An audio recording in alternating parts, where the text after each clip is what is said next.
Alors, dans son prochain épisode, nous allons découvrir des vérités majeures. Est-ce OK d'économiser de l'argent? Est-ce OK d'obtenir l'argent pour le royaume de toutes les manières possibles? Alors, nous allons découvrir que la prospérité doit être accompagnée non seulement de sagesse, mais d'intégrité. Alors, on se retrouve tout de suite.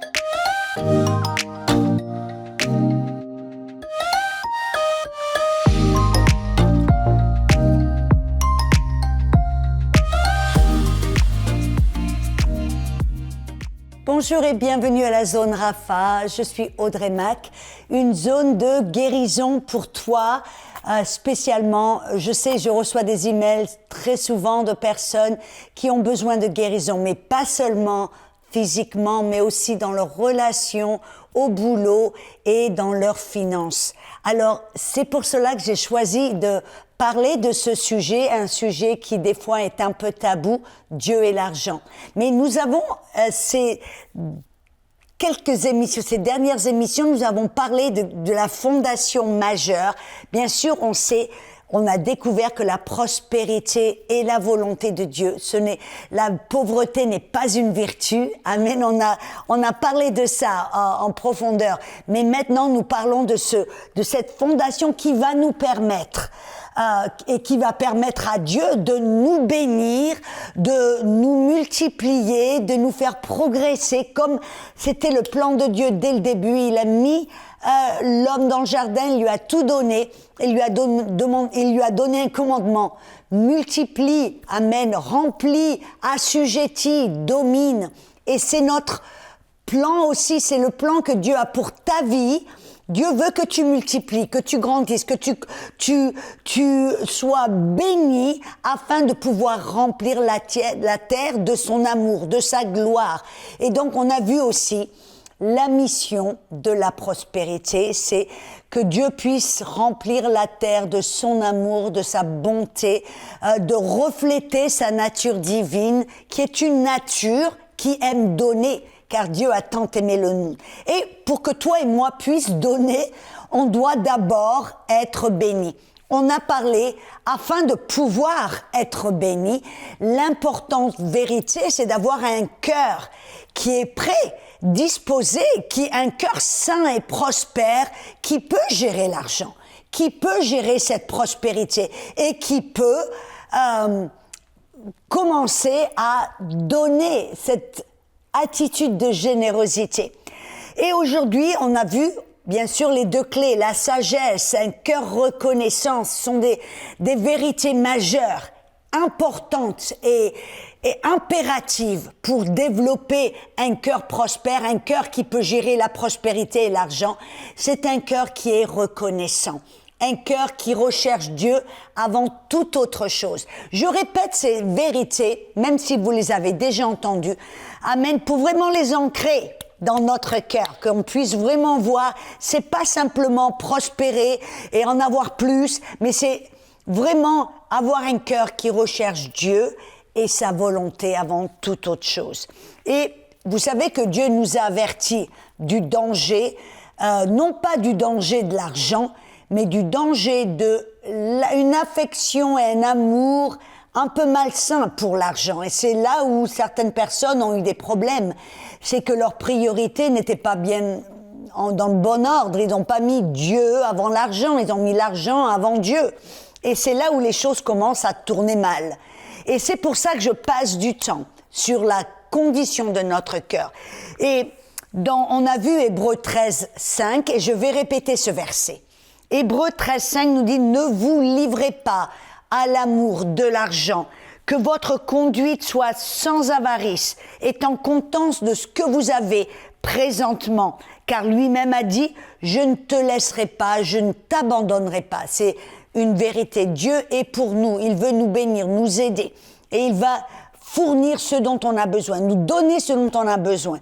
Alléluia. Donc c'est une certitude. Dieu est un bon Père, est un Père fidèle. Mais le problème, que si nos priorités ne sont pas dans le bon ordre, ça peut présenter un problème. engendrer la convoitise. Et c'est de ça que Dieu nous avertit. C'est de ça que Paul parle dans 1 Timothée 6, versets 9 à 10. Ce n'est pas l'argent, mais c'est cet amour de l'argent qui va provoquer dans notre cœur certains,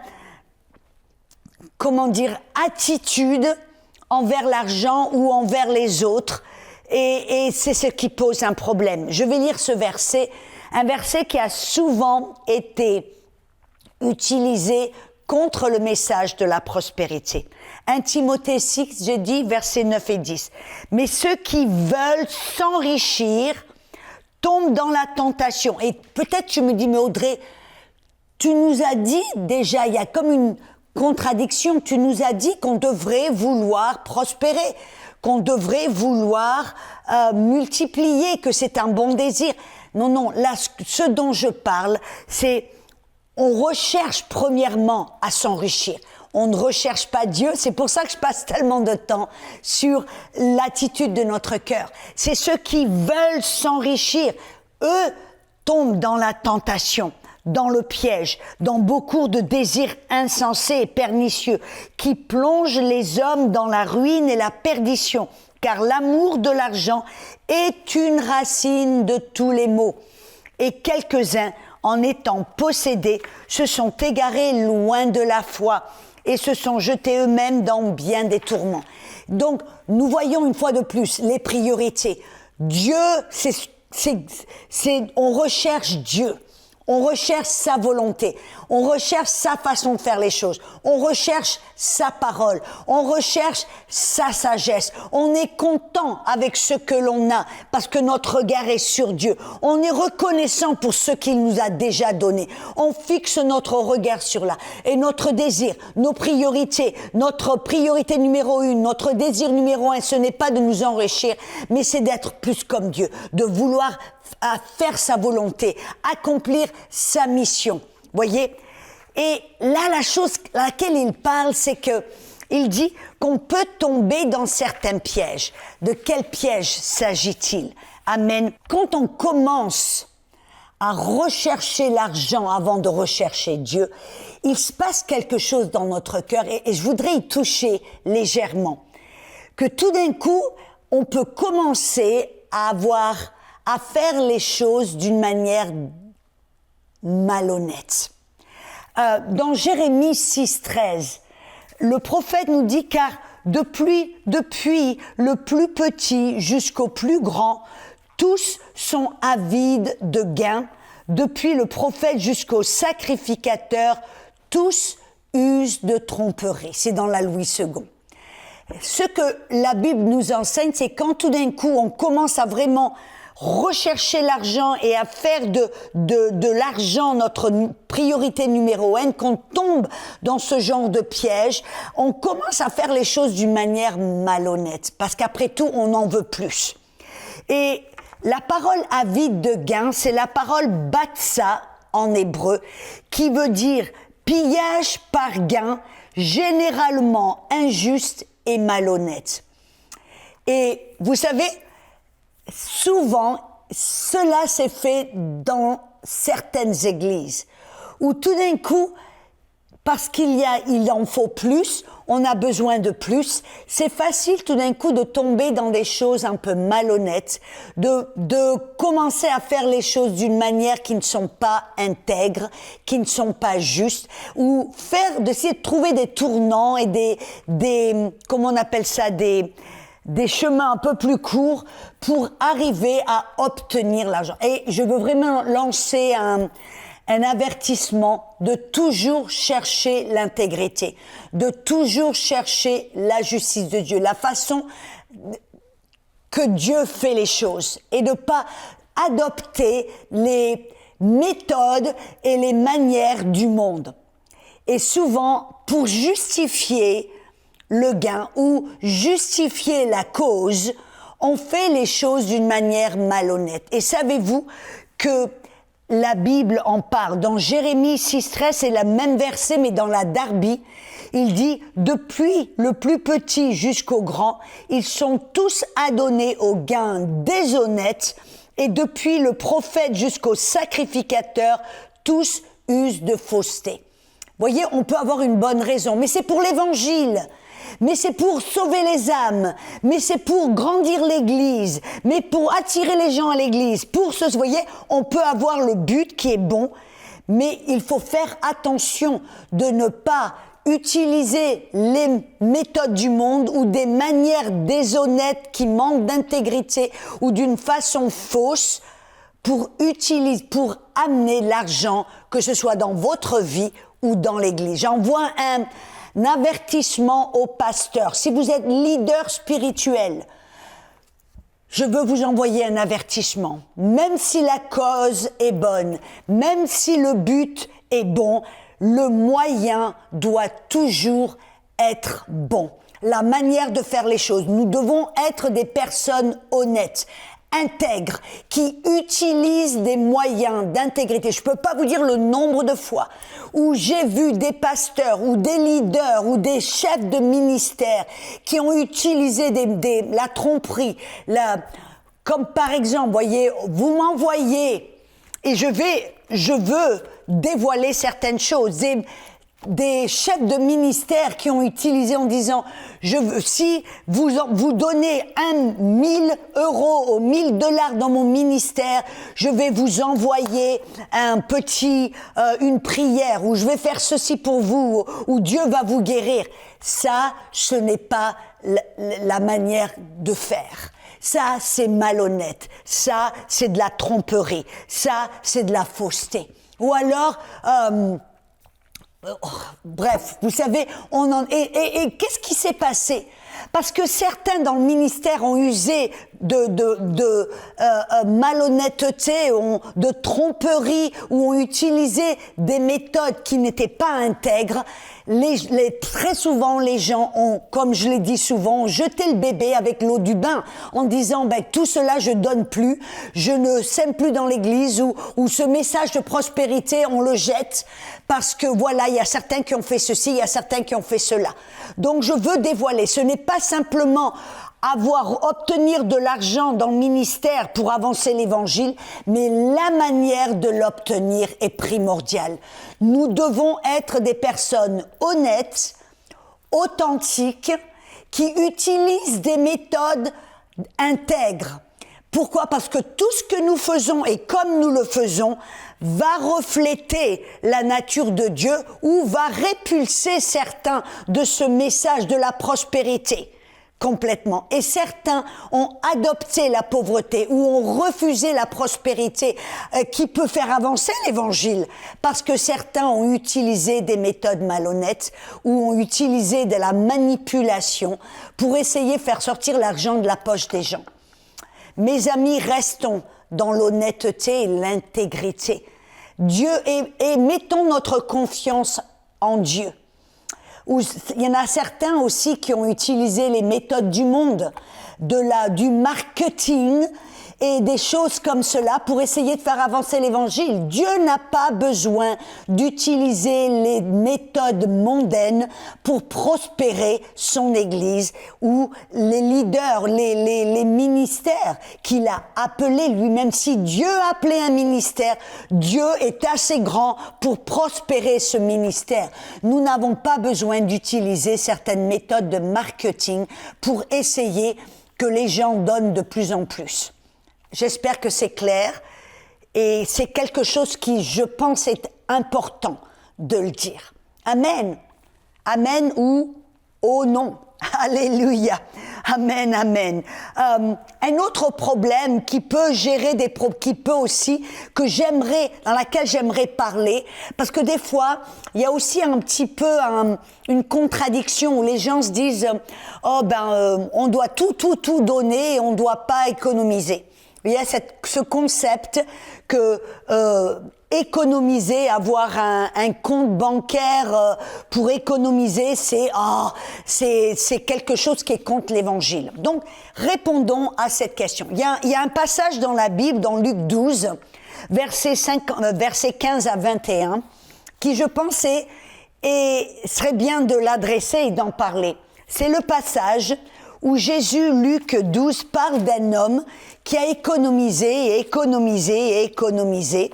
Et au travers de ce passage, certains ont dit, non, Dieu va te prospérer, mais tu dois tout donner. Tu dois rien garder pour toi. Tu dois pas économiser.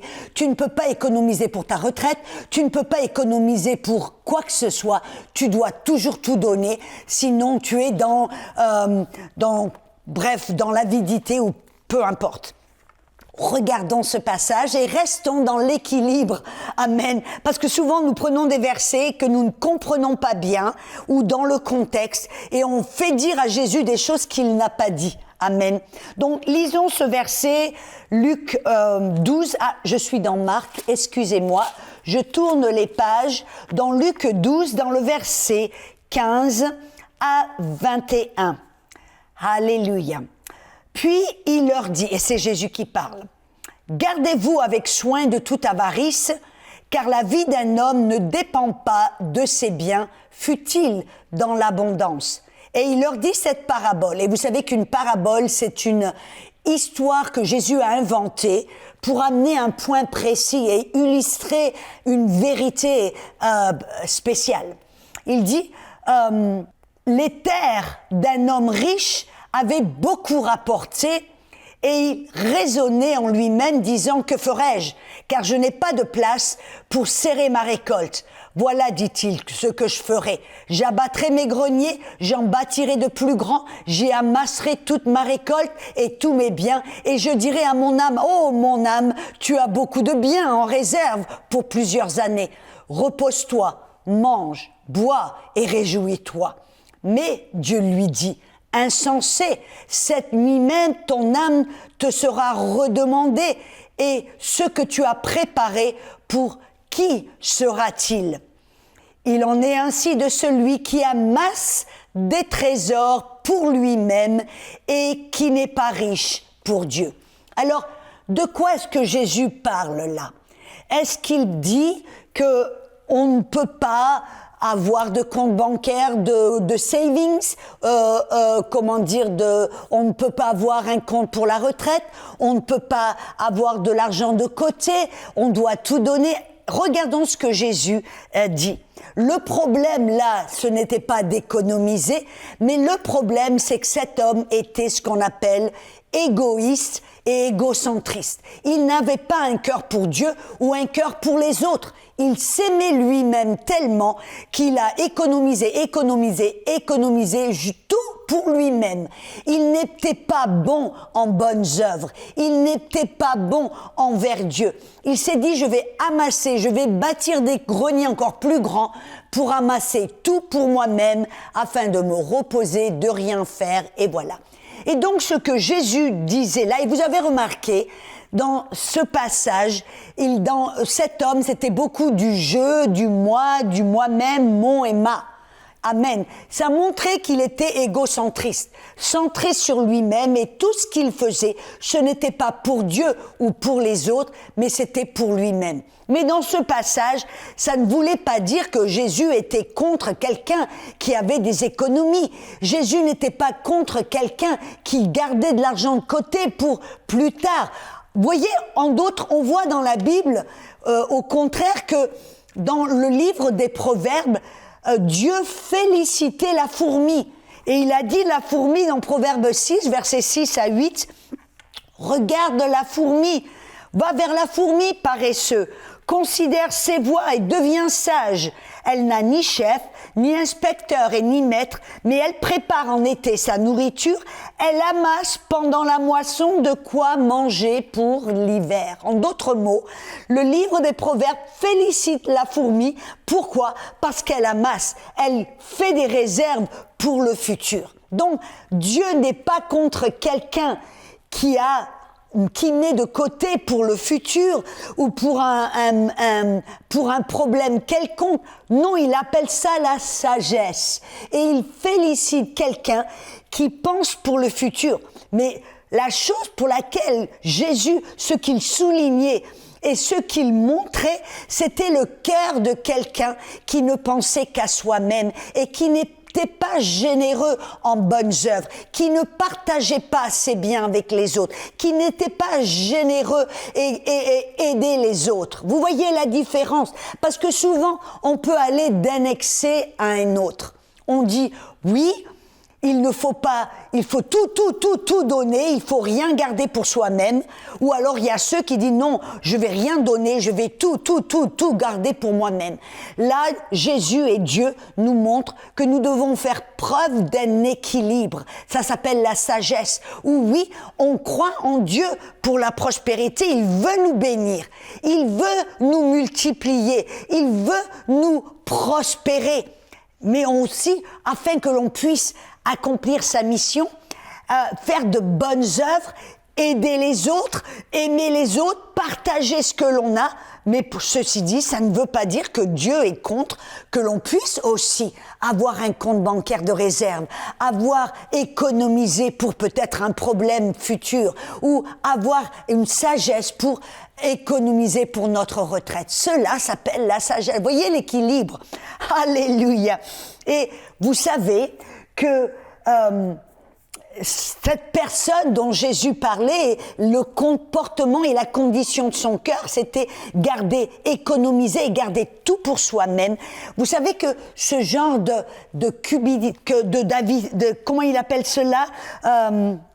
J'ai perdu mon mot. La duplicité, ça se trouve aussi dans 1 Timothée 3:8. Vous savez que c'est quelqu'un qui a un cœur avide, quelqu'un qui amasse tout pour soi-même, quelqu'un qui manque de générosité peut, et selon la Bible, disqualifie quelqu'un d'un poste de leader dans l'Église.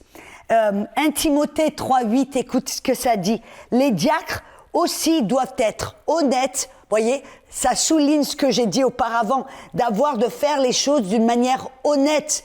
Amen. Éloignés de la duplicité, des excès du vin et d'un gain sordide. C'est quoi le gain sordide? Le gain sordide, c'est exactement ce que Jésus a souligné, amen, dans Luc 12. C'était quelqu'un qui amassait, mais que pour lui-même. Quelqu'un qui n'était pas généreux. Quelqu'un qui avait cette mentalité égocentrique, c'était tout pour moi et rien pour les autres. Amen. Donc, vous avez bien compris ce dont je parle. Amen. D'avoir un cœur généreux, un cœur qui est disposé, amen, pour de bonnes œuvres, qui est disposé pour gérer l'argent. Et gérer l'argent, on vient de voir, ça ne veut pas dire qu'on donne tout et qu'on garde rien. Ça veut dire qu'on garde cet équilibre, où on a un cœur pour faire la volonté de Dieu d'abord, pour bénir l'Église, les gens, et pour aimer son prochain. Ça veut dire être généreux, mais ça veut dire aussi qu'on est sage. Ça veut dire qu'on peut garder, économiser pour le futur, pour la retraite ou pour un problème quelconque qui va peut-être se présenter. Vous voyez, c'est cela que toi et moi, nous devons avoir, ce cœur sage, un cœur honnête. Amen. Un cœur qui reste dans la sagesse et dans l'équilibre. Donc j'espère que ça a répondu à ta question et qu'on ne tombe pas dans l'excès d'un côté ou de l'autre, mais qu'on reste dans la sagesse. Amen. Alléluia. Et donc je veux prier pour toi. Je veux prier que tu aies cette sagesse de savoir comment gérer l'argent. Comment être généreux, mais comment être sage avec tes finances. Amen. Parce que je connais des fois des personnes qui ont voulu être tellement généreux, qu'ils ont tout donné, même l'argent qui était peut-être pour nourrir leurs enfants, ou l'argent pour payer les factures. Je me rappelle d'une personne qui a donné tout son argent parce qu'elle voulait, elle a cru qu'elle ne devait rien garder pour elle. Et elle est tombée dans un excès un peu qui n'était pas de la sagesse, et quand il a été le moment de payer les factures, elle n'avait pas d'argent parce qu'elle a cru qu'elle devait tout donner. Donc, restons dans la sagesse. Seigneur, je prie pour mes amis de l'autre côté, que tu puisses faire preuve de générosité, mais aussi faire preuve de sagesse, que le Saint-Esprit lui-même puisse te guider, puisse t'instruire, puisse te corriger, puisse t'éclairer, puisse te montrer, que les yeux de ton cœur soient ouverts, que la sagesse de Dieu rentre dans ton cœur, que tu ne tombes pas à la pression de certains et la manipulation d'autres et la malhonnêteté de certains qui vont essayer de te tirer l'argent. Amen. Et tout d'un coup, tu te trouves démuni. Et alors, je prie pour cette sagesse, ce discernement spirituel pour voir ce qui vient de Dieu et ce qui est honnête et bon et qui vient du Seigneur. Ces paroles qui veulent t'aider à aller plus loin, à être généreux, mais que tu puisses aussi discerner la malhonnêteté de certains et la cupidicité des autres et que tu puisses rester dans la générosité avec la sagesse de Dieu. Alors je te bénis au nom de Jésus et je prie au nom de Jésus pour une protection autour de ta vie, autour de ton cœur, que l'avidité et la malhonnêteté de certains ne touchent pas ton cœur et que tu sois protégé par la parole de Dieu, par l'Esprit de Dieu, que tu puisses rester dans la vérité. Amen. Que tu ne tombes pas proie de certains, mais que tu puisses être guidé, protégé, béni par Dieu dans la foi. Amen. Alléluia. Il y en a certains parmi vous, parce que vous êtes tombés proie à la malhonnêteté de certains, ça vous a dégoûté complètement de ce message de prospérité et vous avez abandonné même le désir de prospérer ou de donner et d'être une bénédiction à l'Église. Vous avez peut-être, maintenant vous avez peur même de le faire. Je veux prier pour toi, que tu sois libéré de cette peur et que tu puisses une fois de plus faire confiance au Seigneur, faire confiance au Saint-Esprit et que tu te laisses guider par lui. Amen. Et que tu puisses oser une fois de plus être une personne généreuse qui fasse confiance au Seigneur pour te bénir. Oh Seigneur, je prie que cette peur, cette peur de donner soit liée sur ta vie, que tu sois libre d'être généreux, libre de bénir, libre de donner quand ton cœur te le dit, quand ton cœur te dit vas-y, donne, sois généreux. Et je déclare au nom de Jésus que tu es libre de la peur et que tu puisses une fois de plus être libre de donner, de partager et de prospérer au nom de Jésus. Au nom de Jésus, sois béni. Oh là là là là. J'espère que ce message vraiment t'a béni, t'a libéré. Voyez, la prospérité aussi doit faire preuve de sagesse. Amen. Et ne pas tomber la proie de certains qui vont utiliser ce désir de prospérer pour des gains malhonnêtes. Alors, sois béni, sois libre et fais confiance au Seigneur. Amen. Pour ta vie et pour tes finances. Amen. Sois béni, on se retrouve bientôt.